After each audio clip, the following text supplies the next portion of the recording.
Fala galera, professor Luiz aqui mais uma vez com vocês, dessa vez para continuar nossos tópicos de Biologia 1, beleza galera? Hoje damos início a um novo sistema, que é o sistema respiratório, só que na aula de hoje a gente vai ver a diversidade desses sistemas respiratórios e um pouquinho do funcionamento das respirações por aí.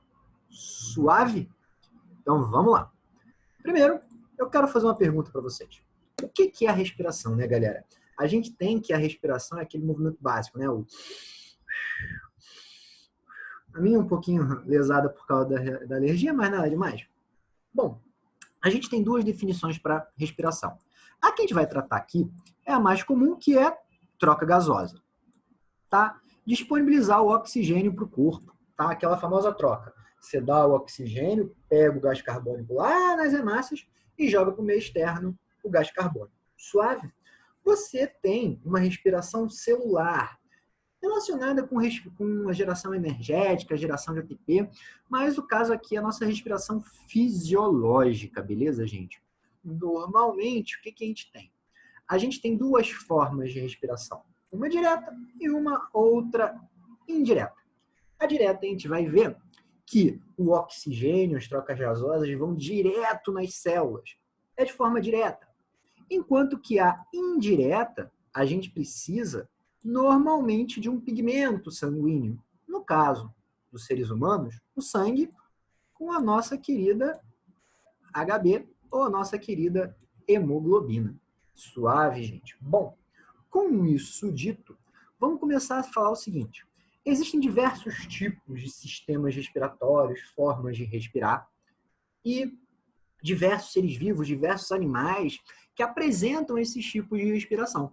Eu vou mostrar aqui alguns sistemas, algumas figuras e dar alguns exemplos dos indivíduos que as apresentam. Suave, gente? Bom, primeiro, vamos lá. Respiração cutânea, respiração pela pele, ou seja, o tecido epitelial desses indivíduos, ele é extremamente fino. Perceba, eles têm um revestimento interno, uma epiderme, se você preferir, muito fina, beleza? Tão fina, que ocorre passagem direta de gases com o meio interno do corpo. Nesse caso, a gente tem duas formas de respiração cutânea. A gente tem uma respiração cutânea direta, no qual a gente não tem vaso sanguíneo aqui, ó. A gente tem as células de forma direta e o oxigênio e o gás carbônico, ele tem troca, tanto entrada quanto saída, direto com a célula. Eu não tenho um intermediário. No caso, a indireta, a gente tem ainda capilares sanguíneos, a gente tem vasos sanguíneos na jogada. Normalmente, o que a gente vai ter? Pigmentos respiratórios. Suave, galera. A respiração cutânea, ela é prática, porque você tem um contato direto, um contato constante com o meio externo, só que ela tem algumas desvantagens, como, por exemplo, qualquer alteração ambiental, seja no ar, na água, no solo, o animal ele vai estar propício a ela instantaneamente. Instantaneamente ele vai estar trocando gases e também outras substâncias. Vou dar um exemplo. Um outro animal que faz respiração cutânea também são sapos, são anfíbios, que fazem também uma respiração cutânea. Eles apresentam uma pele extremamente fina. Por causa disso, não só eles não conseguem ficar longe de ambientes muito úmidos, qualquer alteração no ar, qualquer alteração no meio, até na água onde eles estão, por exemplo, de produtos químicos, poluentes, podem passar por dentro dessa pele extremamente fina e alterar a composição fisiológica dos animais. Beleza, gente? Aqui eu dei dois exemplos de animais. Aqui a gente tem uma planária, beleza? Que é um plateuminto. E aqui a gente tem a minhoca, que é um anelídeo. Ambos animais que também fazem respiração cutânea. Suave, gente? Respiração pela pele. Ok? Bom, respiração traqueal. Na apostila de vocês, além da traqueal, tem a filotraqueal, beleza? Mas o que é isso? É através de pequenas traqueias ou traqueídeos, que são essas pequenas estruturas aqui dispersas no corpo de um animal. Aqui eu dei um exemplo de um artrópode, de um inseto, ok, gente? O que acontece?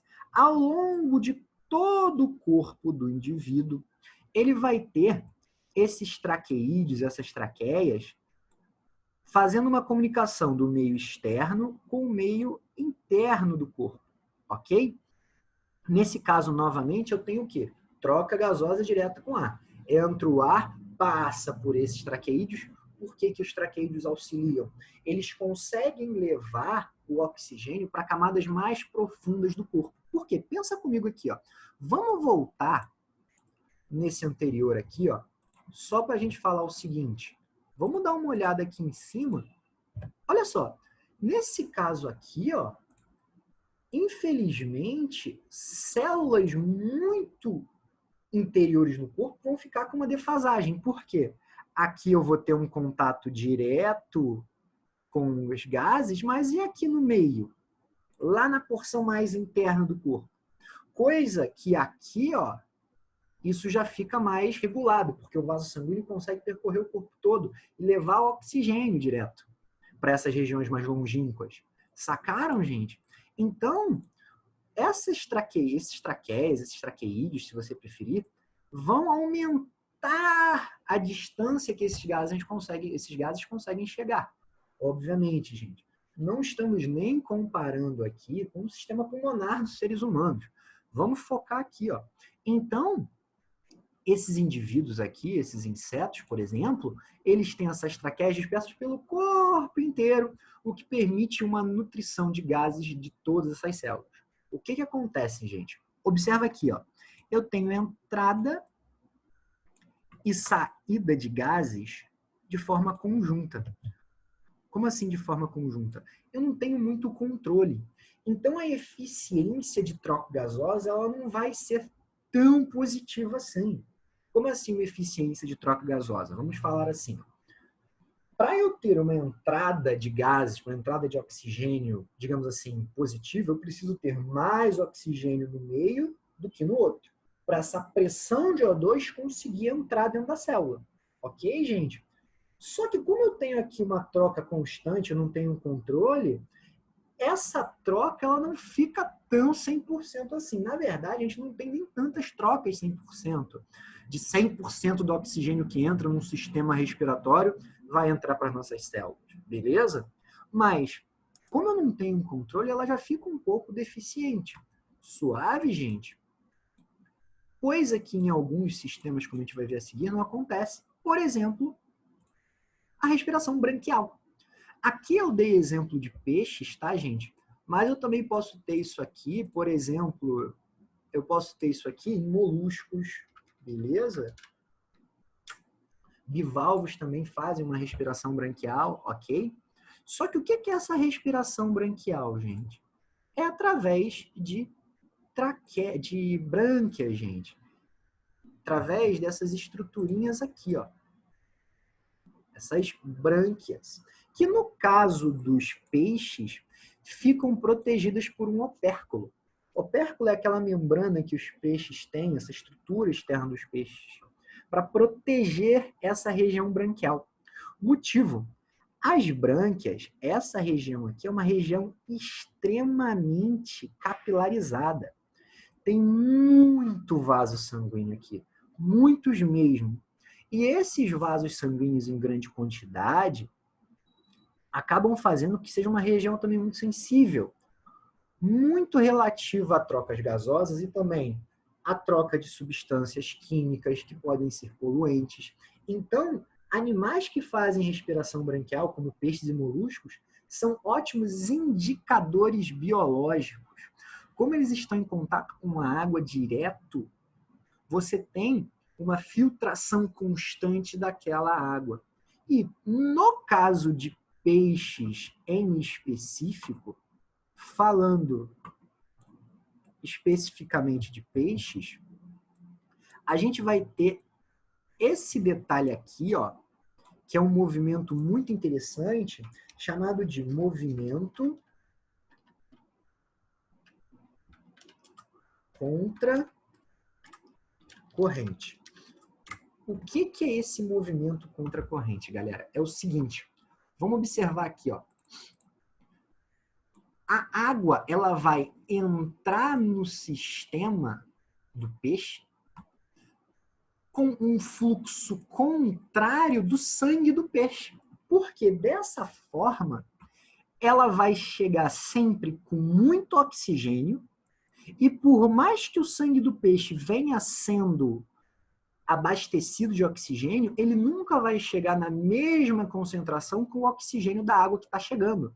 Então, dessa forma, eu tenho sempre uma entrada máxima possível de gases, por aquele momento, daquela diferença que eu falei. Sempre da região com mais concentração em direção à região de menor concentração. Então, olha só. Olha aqui, ó. A água chega sempre com 100%. E conforme a água vai passando, ela vai diminuindo a porcentagem de oxigênio nela. Só que olha só, quando o sangue entra aqui, ó, quando ele vai passando aqui, ele começa com pouco, 5%. Mas a água ainda tem 15%, positivo. O sangue ficou com 30%, mas a água está com 40%. O sangue está com 60%, mas a água está com 70%. Enquanto que, mesmo na maior oxigenação que o peixe consegue fazer no sangue, que é lá 90%, 95%, a água ainda entra com 100% de O2 dissolvido.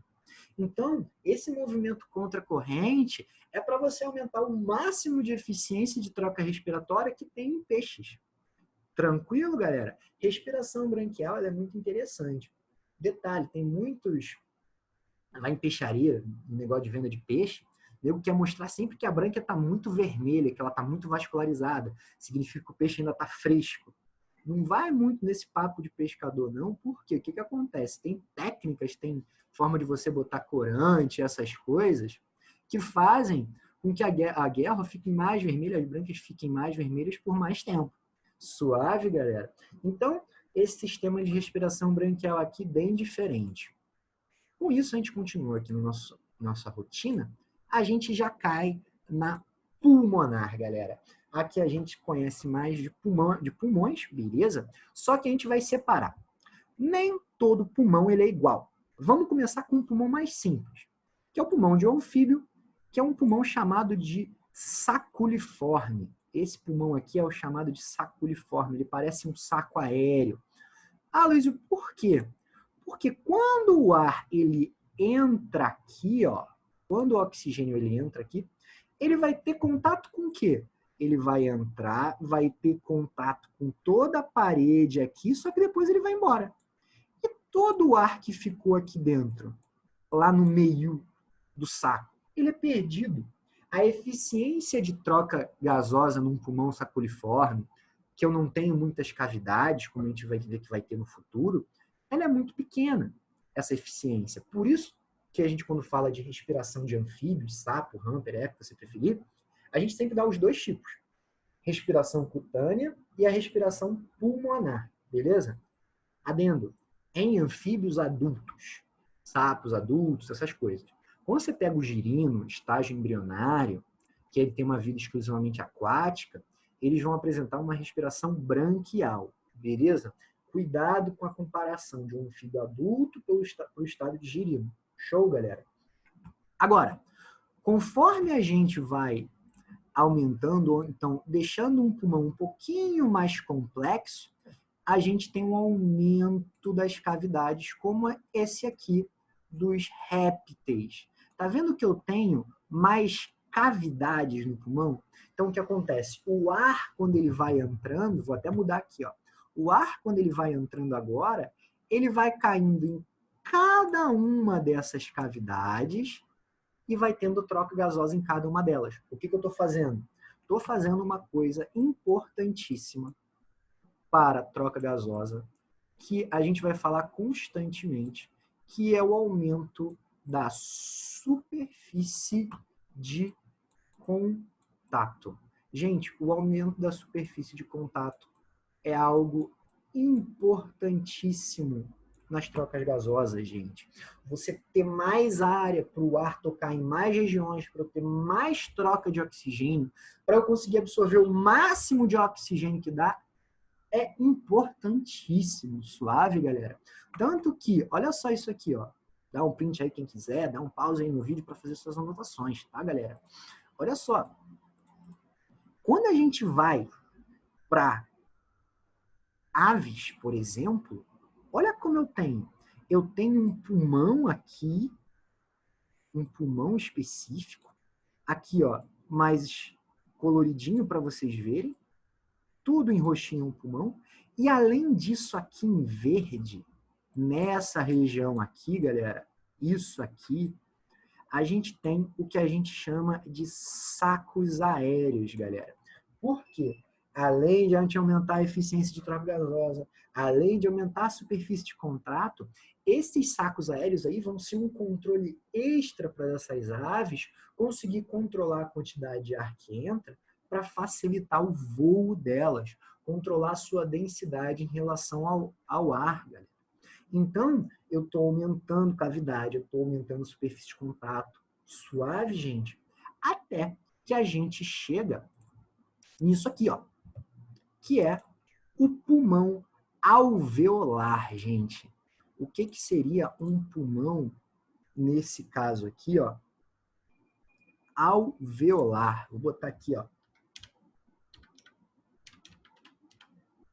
Alveolar significa que a gente vai ter os nossos alvéolos pulmonares, que são esses sacos aéreos. No caso aqui, ó, eu dei a respiração humana, por quê? Olha só como vai acontecer. Eu vou ter o pulmão, aqui, beleza. Lá dentro eu vou ter vários bronquíolos ramificados e nas pontas desses bronquíolos eu tenho pequenos sacos aéreos, sacos ainda ramificados. Tá vendo? Cada uma dessas bolinhas aqui é um saco aéreo único, galera.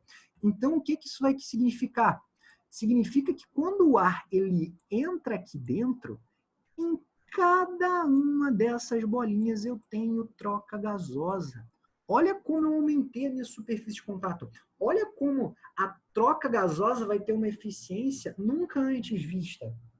Óbvio, pensando em mamífero e também pensando em pessoas que têm um sistema respiratório completo.